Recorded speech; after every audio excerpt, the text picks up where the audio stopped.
იმისათვის, რომ მთავარ სათქმელთან მივიდეთ, საჭიროა დავუბრუნდეთ 2000-იანი წლების დასაწყისში და გავიხსენოთ კორპორატიული მარკეტინგის ისტორიაში ერთ-ერთი ყველაზე საინტერესო ეპიზოდი, როდესაც McDonald's-ის ბრენდის ირგვლივ გაჩნდა კრიზისი. სწრაფი ამ ყველაზე პოპულარულ ბრენდს აკრიტიკებდნენ მრავალი მიმართულებით. იქნებოდა ეს ჭარბი წონის და არაჯანმრთელი საკვების პოპულარიზაცია, შრომითი უფლებების დარღვევები, გარემოსთვის ზიანის მოტანა და ასე შემდეგ. რის შედეგადაც დასავლურ ბაზრებზე ბრენდის გაყიდვები და მისდამი დაეცა.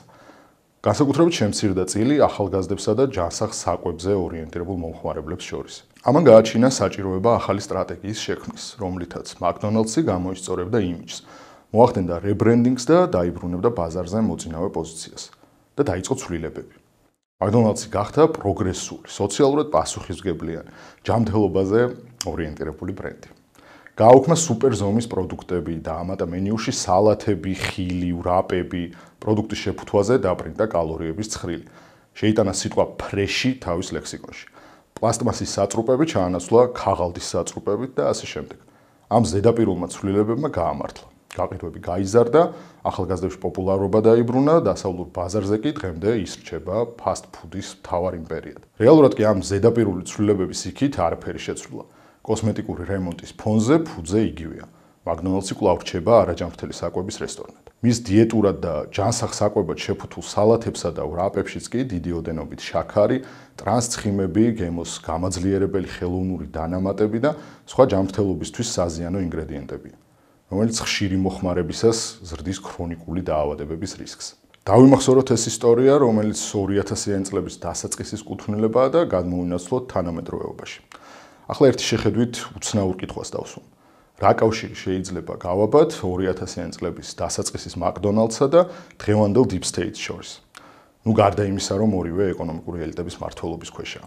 მართალია, საზოგადოებაში შერყეული იმიჯი. Deep State-ის გლობალური აქტორები, ისეთი როგორიცაა USAID, NEDI, რადიო თავისუფლება და ამერიკის ხმა, რომელთაც დემოკრატიის იმპორტიორებად ყიდდნენ ათეულობით წლის მანძილზე, უკვე გლობალურად მხილებული და გაშიფრული იდეოლოგიური აპარატებია. ზოგ ქვეყნებში რბილი ძალის, ზოგში კი ხელისუფლების გადატრიალების მთავარი დამფინანსებელი, ხელშემწყობი და საფუძვლის შემქმნელი ორგანიზაციები. კომპრომეტირებული ორგანიზაციები კი თავის ფუნქციას კარგავენ. შესაბამისად ჩნდება აუცილებლობა ახალი სტრატეგიის შემუშავების, იმისთვის რომ შეიცვალოს საზოგადოებაში აღქმა და დაბრუნდეს ნდობა. ამისთვის საჭიროა კარგად ნაცნობი მენიუდან გაქრეს ყველაზე დამაზიანებელი პროდუქცია, ჩანაცვლდეს ახლით და შეიქმნას ილუზია ცვლილებების, ისე რომ შეიცვალოს მხოლოდ გარეკანი და იგივე დარჩეს შიგთავსი. დაიხურება NEDI და USAID, გაიხსნება ახალი, Fresh NEDI და უშაქრო USAID, რომელიც კვლავ დააფინანსებს იგივე ფულით და იგივე მიზნებისთვის NGO-ებს, გააყალბებენ არჩევნების მონიტორინგის შედეგებს და დაატრენინგებენ აქტივისტებს რევოლუციური სცენარებისთვის. მხოლოდ ექნებათ ახალი, პასტელურ ფერებში გადაწყვეტილი ლოგოები. რადიო თავისუფლებებისა და ამერიკის ხმების ნაცვლად, რადიო ამერიკები და თავისუფლების ხმები გაჩნდებიან, რომლებიც მოახდენენ მედია ნარატივის გარდაქმნას, საკუთარი იდეების და იდეალების კულტივირებას, ინდოქტრინაციას და რეალობის მანიპულირებას. იგივე მისია, ახალი ნიღაბი.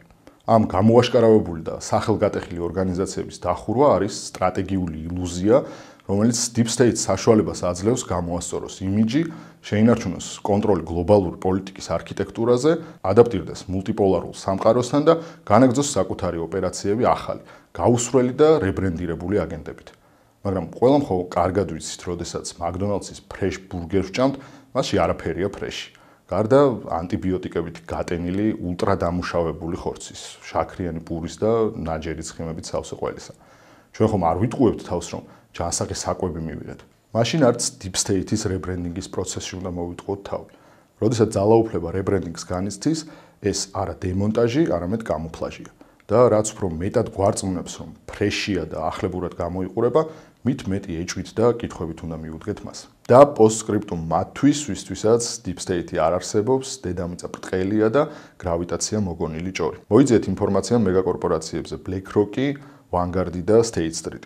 ეს სამეული არის Deep State-ის კვინტესენციური შემადგენელი, რომლებიც ოფიციალურად ჯამში 20 ტრილიონზე მეტ დოლარს განაგებენ. მათ აქვთ სტრუქტურული ძალაუფლება გლობალურ ბაზარზე, საჯარო პოლიტიკაზე, ეკონომიკურ ტრენდებზე, ინფლაციის დინებაზე და წარმოადგენენ გლობალური კაპიტალიზმის საყრდენ ინფრასტრუქტურას.